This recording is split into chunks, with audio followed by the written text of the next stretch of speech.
the entire Rosh Hashona, the Day of Judgment, and therefore it's worthwhile knowing a little bit about the significance of this day,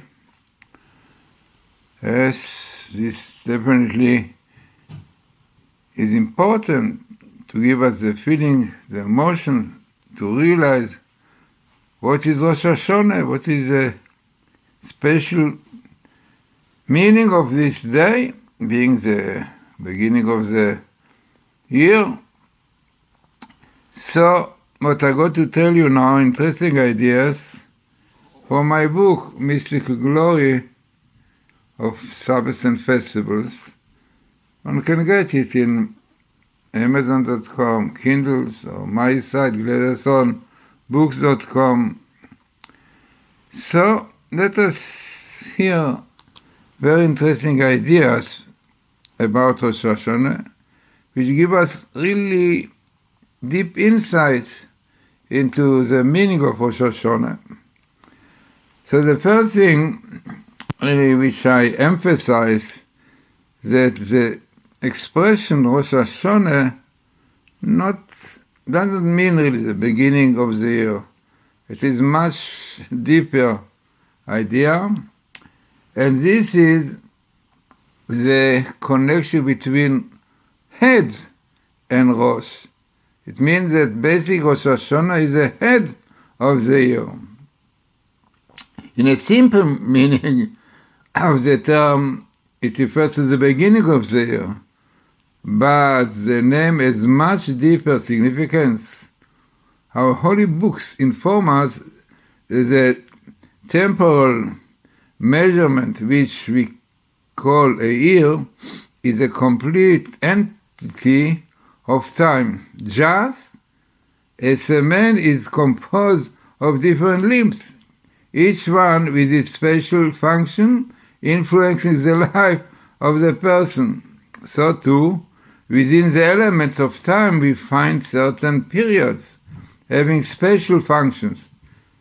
So very interesting that the whole year is like the whole body. Like the ear, like the body have the head, feet, and different parts, the same thing the ear. So, what are these? So, according to Hari, the Holy Hari, Isaac Duria, the month of Tishrei alludes to the skull. Rosh, interesting. The head is considered to be the starting point in the creation of a human. Right? Definitely. The letters of Tishrei can be arranged to form the word Reshit, beginning, indicating the nature of this month, since it is the first month of the year. The sacred books further explain that the holiness of each month is concentrated within its first day.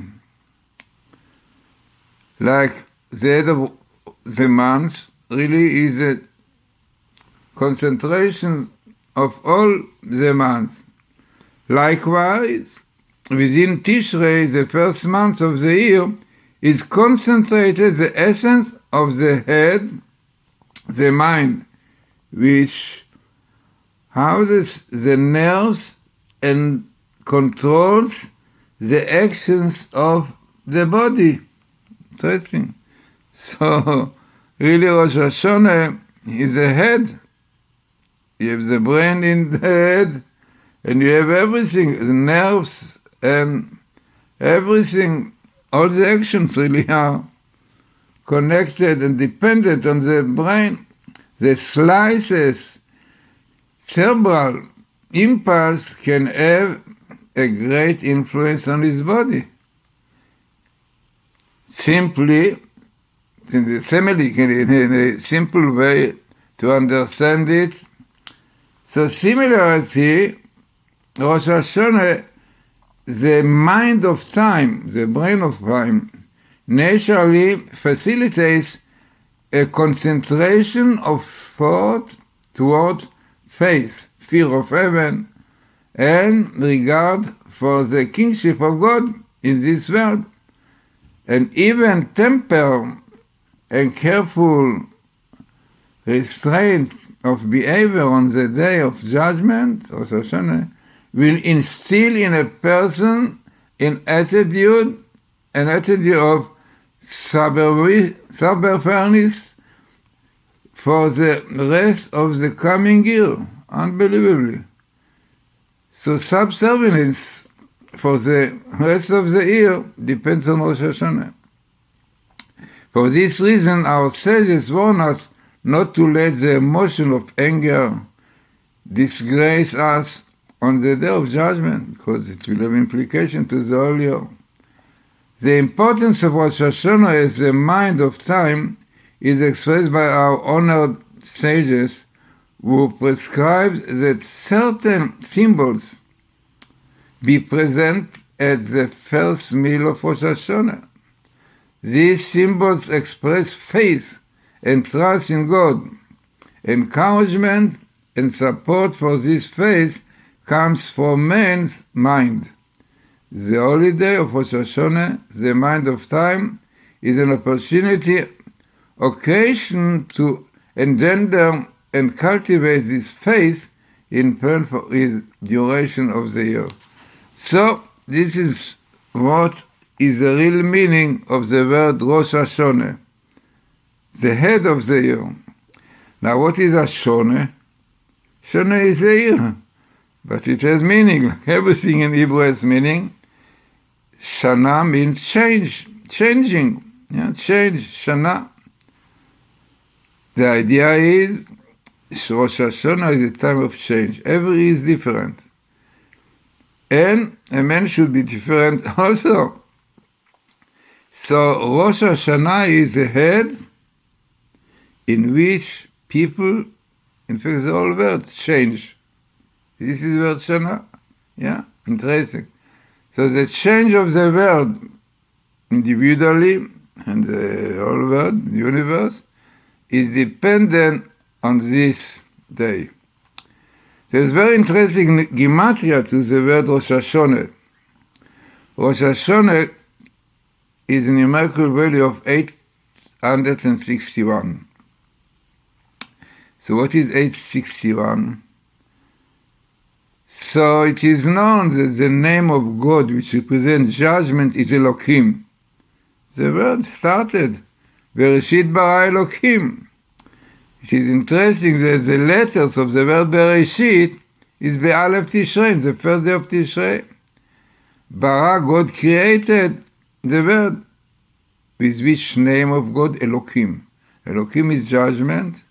Then afterwards, when God realized that the word will not be able to carry on with the attribute of judgment only, so he added Hashem, merciful one. But Elohim is judgment. We know quite well and self-understood that 10 times anything represented completion, because 10 spheres, 10 sayings, so 10 times something is the completion of it. Elohim in Gematria is 86. Here, Aleph 1, Lamed 30, A 5, Yud 10, Mem. 86 in numerical value of Elohim, the name of God, representing judgment. 10 times 860. Rosh Hashanah is 861. It means Rosh Hashanah is the day of judgment. This is why 10 times Elohim. But the Aleph, the name of God, Aluf of the word, Aleph represents God. Also, the shape of the letter Aleph in Hebrew is composed of the letter Vav, Yud, Yud. Vav, Yud, Yud, 26. So, 26 is the name of mercy. So, this is the mercy of God in this day. It is so interesting that before blowing the shofar, we mentioned very famous verse, which says, Ala Elokim בתרועה, God ascended by the blowing תרועה, Hashem בקול שופר. So in the beginning, he mentioned the name of Elohim. But by blowing, doing Shuvah, even all the idea behind blowing, change it into Hashem, merciful one. So it means that on Rosh Hashona is a time that by praying, by repenting, we are changing the attribute of judgment, Elohim, to mercy. This is why the Gematria of Elohim is 861. Judgment, very strong judgment, but it's sweetened by mercy of God, who is the aloof of the word, Aleph. It's aloof, yeah. So, this is interesting Gematria of the Rosh Hashanah. It is interesting that the same Gematria, 861, is a Gematria of the temple, Beit HaMikdash. Right? While the temple, full of holiness and sanctity, the same thing. Yeah, definitely. Lot of holiness brings judgment. Yeah, people have to be very careful being in the Beit HaMikdash, in the temple. Lot of laws to be pure, to, quite known the fact how people have to be pure and clean when they enter the temple. If not, the story, the high priest, when he enters the Holy of Holies, if something wrong, he comes out as a body, as a dead person, was times that quite few. So, it's the same idea, right? From one side, Beit HaMikdash atones, offerings are brought in the temple, and by this offering people were atoned for their sins, for the translation of the Torah. But from the other side, you have to be very, very careful. So exactly the same idea. So it is very interesting concept that we have in Judaism. Time and place. It means there is similarity between time and place. Like in the time we have Rosh Hashona, which is a time of repentance, of atonement. The same thing, the temple in the place, Jerusalem temple, also the same idea. So, as I said, this is the first chapter in my book in which I refer to the idea of Rosh Hashana, the head of the change.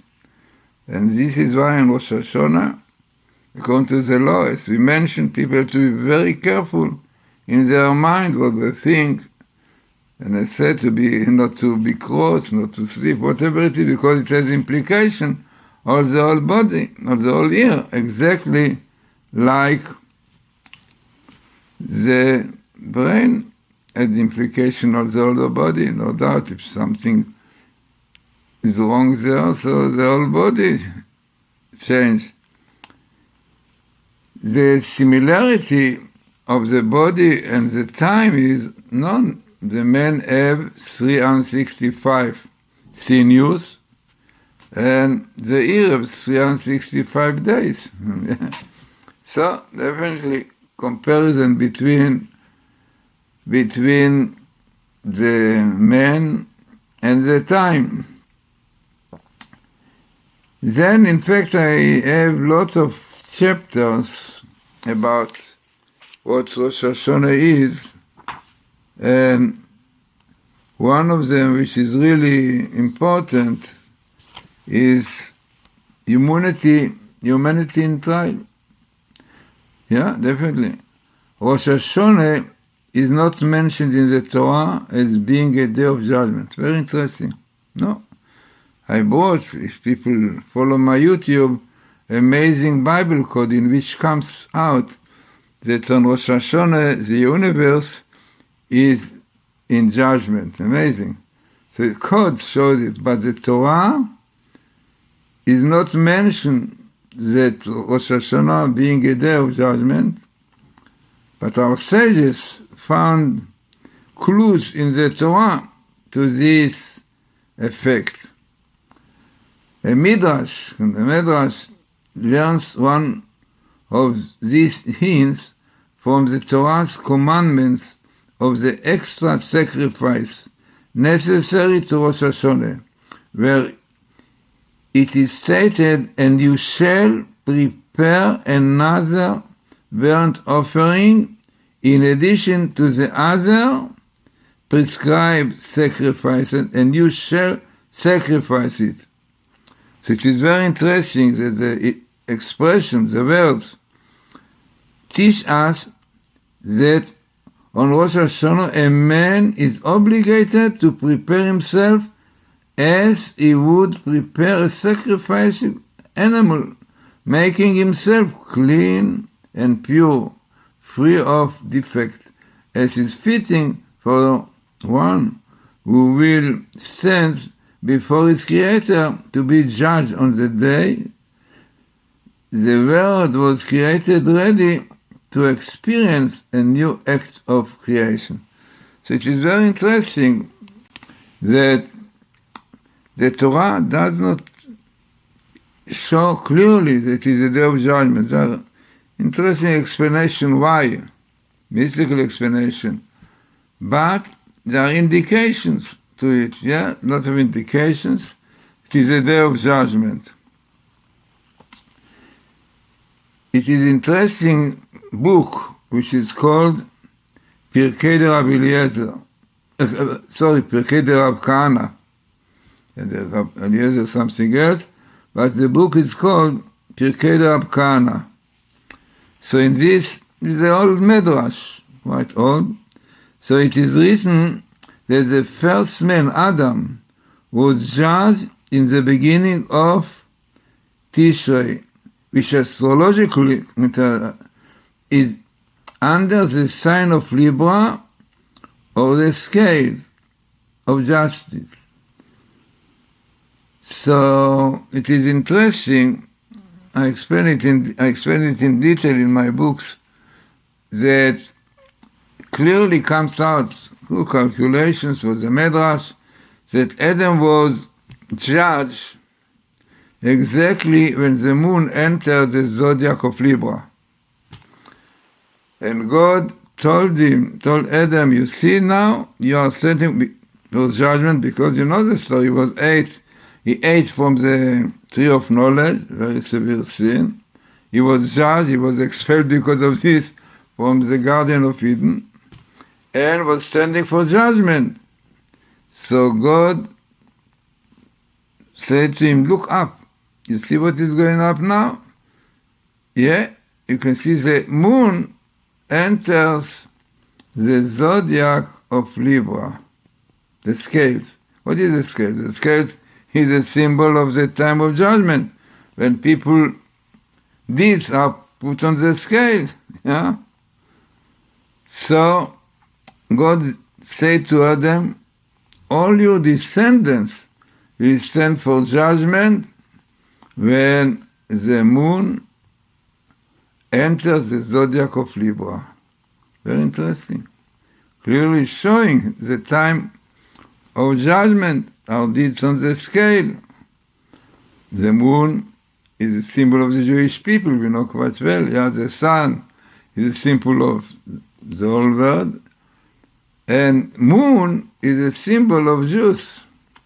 So this is a time the Jews are judged exactly in the time when Libra, it means the moon, goes into the sign of Libra.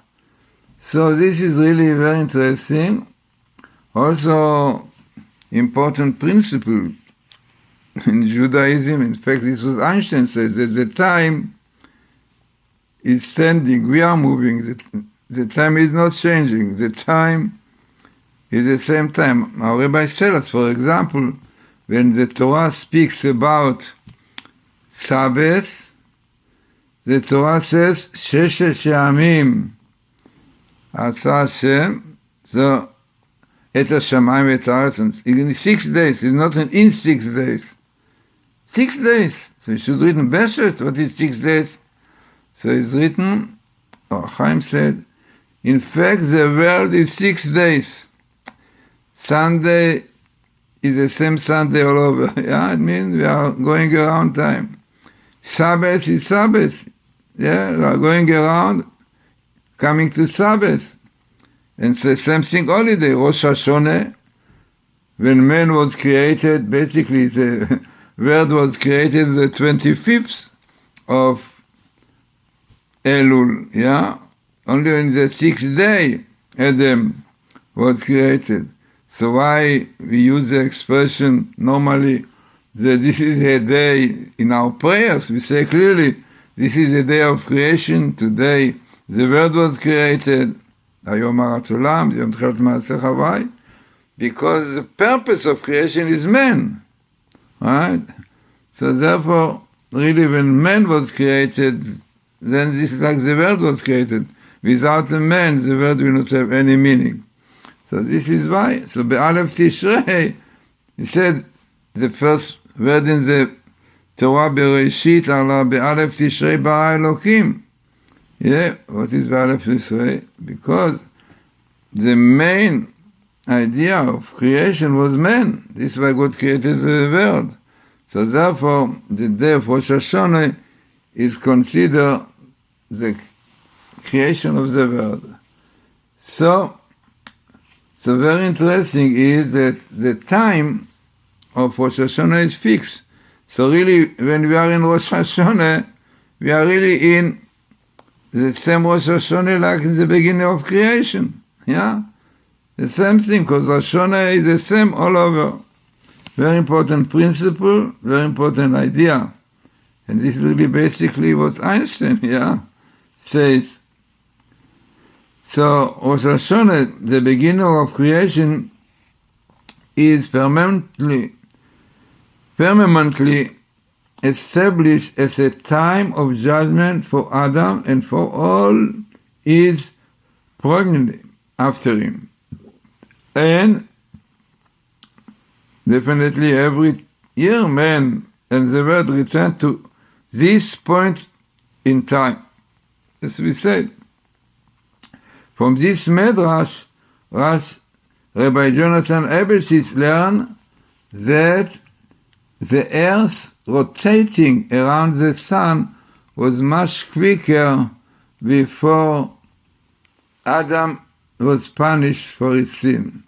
So it is very interesting, The explanation is like this. We know the world was created, it means the moon and the sun started, as the Torah says in Genesis, on Wednesday. Now the Jewish day starts from the evening. So Tuesday night, the moon and the sun started functioning exactly like the beginning of the month Nisan, Eris, beginning of spring.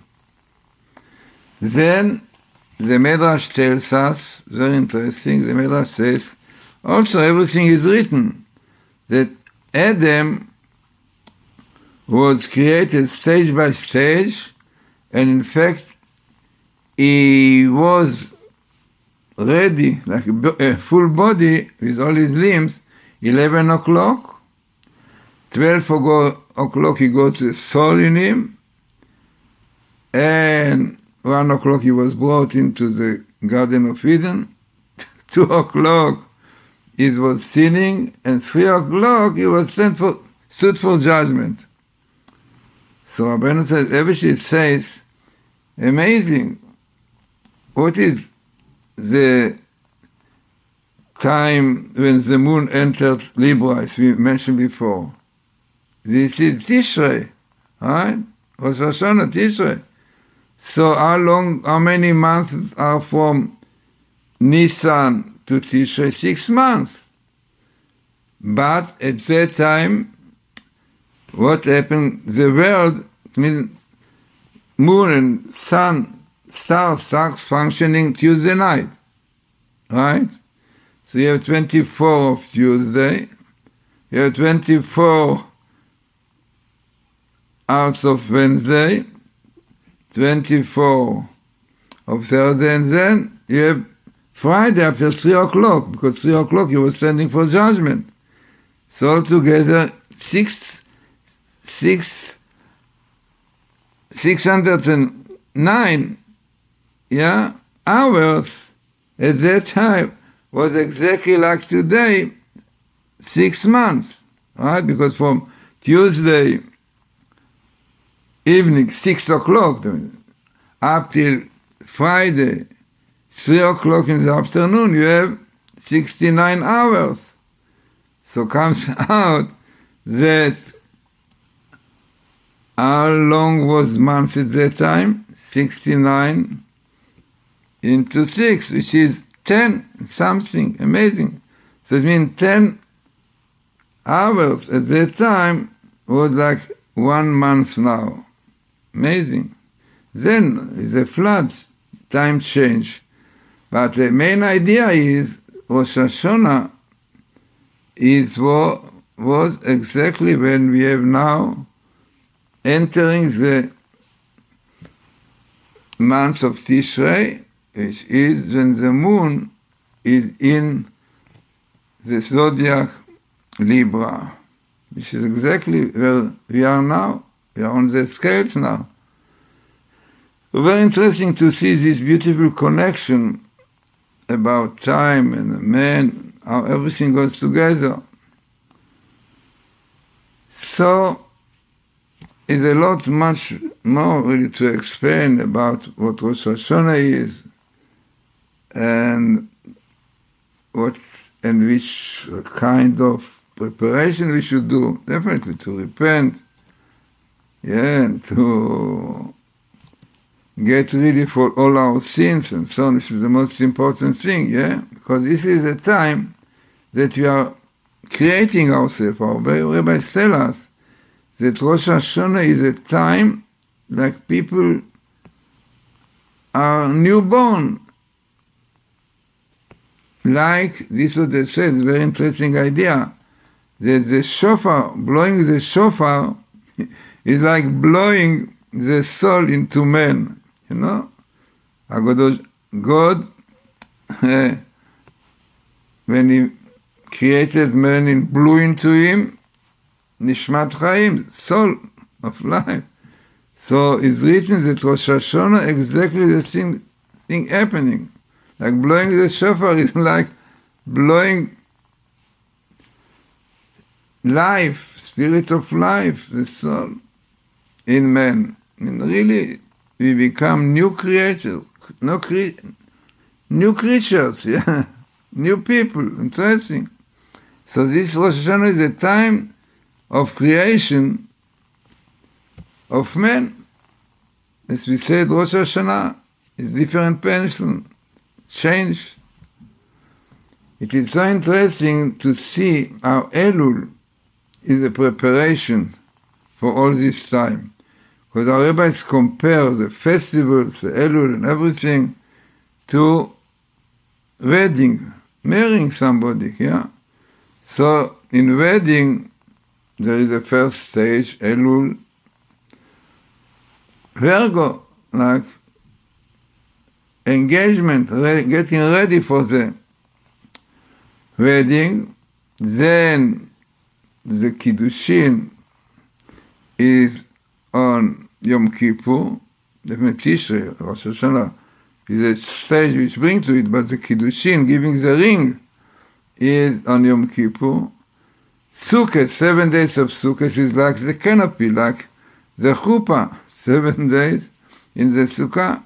And Shmini Atzer, the last day, is when the Jewish people by themselves are with God. It is like the wedding, that is called in Hebrew Yichud, when the husband and wife are by themselves. So, interesting process also of this time, getting close to God, and this is why Sukkot is a time of happiness and joy, like in the Hashona, in the wedding, it's full of joy. So, up till now, I showed you a little bit of the concept of Rosh Hashanah, much more. I have in my book, Mystical Glory of Shabbos and Festivals, Rosh Hashona. So really I wish you Ksiva Chazima Toive and try to see that you will use Rosh Hashanah properly, praying, understanding that this is a day which decides all the year, on all the year, yeah. All the year is dependent on the Rosh Hashanah, like all the body depends on the head, on the brain, and Rosh Hashanah is the brain of time, and therefore one should be very careful that the brain will function properly, because if it functions properly, so the ear will go properly. So interesting lecture, which only really touch the concept of Rosh Hashanah.